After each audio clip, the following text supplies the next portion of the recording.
the first decade of my life, I was in Italy. In fact, the very first decade only.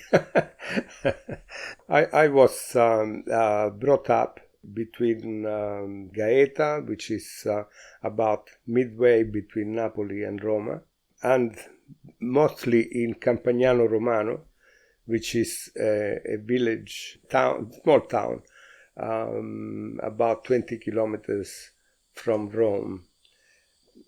I was born in Crotone, which is Calabria, but I didn't live there, so I didn't know the town at all. Unfortunately, I went there much later to have a look at it, because I knew that Crotone was a very important town during Magna Graecia, so the time the Greeks were in southern Italy. Croton, ancient Croton, had the Pythagorean school of mathematics, and Pythagoras himself worked in Croton, and he died there by the hand of Roman army. And also, the Croton was important enough to hold Olympic Games at the time. Today is the poorest province in Italy. Yeah, it's the poorest, the one with the lowest indicators of almost everything. I did go there to have a look what it looks like, to know my birthplace, but I'm sure they will be very different from the time I was born there, because I was born just after 46, so just after the war, 31st of January 1946. So Italy had already been liberated, and so my dad was a prisoner of war in Germany, and my mom also, not a prisoner, but she had been picked up by the German army to go and work in Germany in an ammunition factory. So, well, of course, because a lot of the German men were fighting in the war of the Nazis, and so they didn't have enough people to man the factories or to women the factories. So they picked up all these young girls from Italy, strong girls, to come up and help in their war effort. And that's where my mom met my dad. So my dad was an actual prisoner of war because he was in the army, Italian army, and he had been taken prisoner to Germany. So not long before the war ended, they got together, and so I'm the product of that. Because my dad was from Crotone, so they went to Crotone. But then other events took place, and my mom just left. She wanted to go back to her own town, and she did, taking me away with her. Just to add context for this sort of history, growing up in your first decade of your life, do you have already concept of migration in general? Because there was a lot of both internal migration in Italy, but since the 19th century, huge migration of Italians all around the world.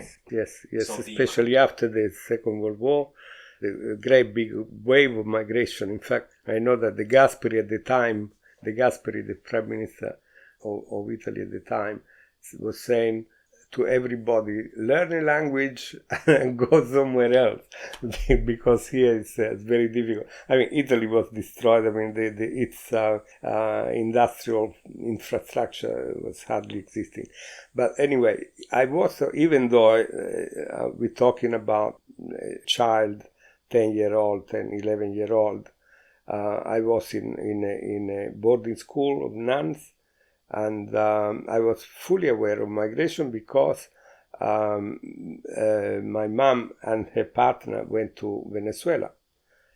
So they had to leave me somewhere, so I was there with the nuns for about 7 or 8 years. So I was brought up in that context of a boarding school. Free, by the way. I mean, it was not anything paid for. It was supported by religious orders and the government and so on. But because Mom used to send from Venezuela, used to send parcels and I knew that she was there. Yes, I was aware in that sense. When I was 11, I was called to go to Caracas, join the family. So, which I did. I had this trip from Napoli by boat, from Napoli to La Guaira in Venezuela in 1958. 1957, end of 57, and I arrived at La Guaira in January of 1958. So, after your first decade in Italy, you moved as a child to Venezuela and lived there for a while. Yes.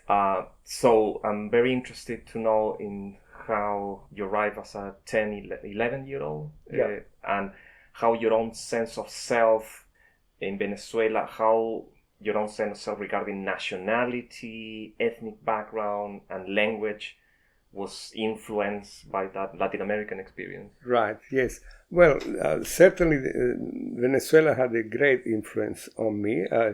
I can say I can still remember songs and lots of things from lots of incidents and people from my experience there.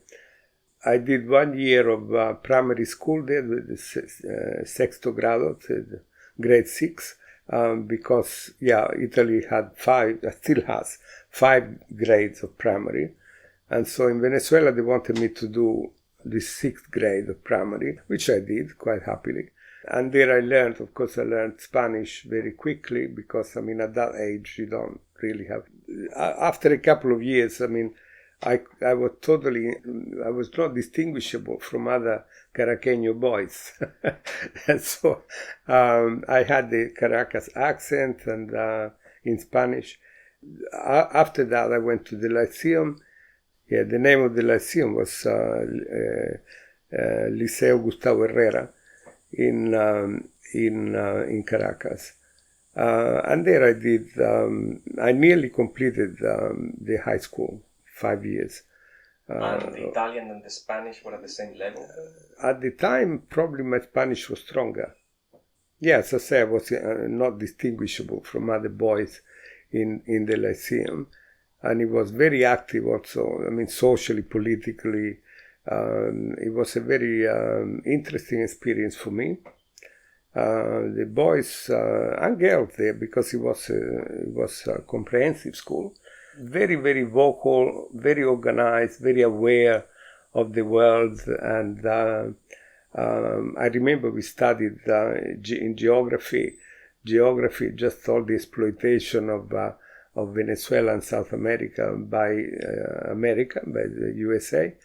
The fact that Rockefeller was there, he had an enormous finca, so like a farm. Very, very big, well, the largest in the country, belonged to him, with cows and everything else, because Venezuela is a very fertile country and very rich in petrol, iron, and almost anything you can think of. Well, in our geography classes, we learned all of that. We learned about exploitation, and also in the history class, we learned about the exploitation of the indigenous people, and how they brought slaves from Africa, which in Venezuela they were mainly on the coast, La Guaira, Macuto, Curiepe, and all these other countries. They had villages and towns. So there are many more blacks on the coast than in the interior. So we learned that. In history as well, history and geography were very, very important for my political understanding of the world.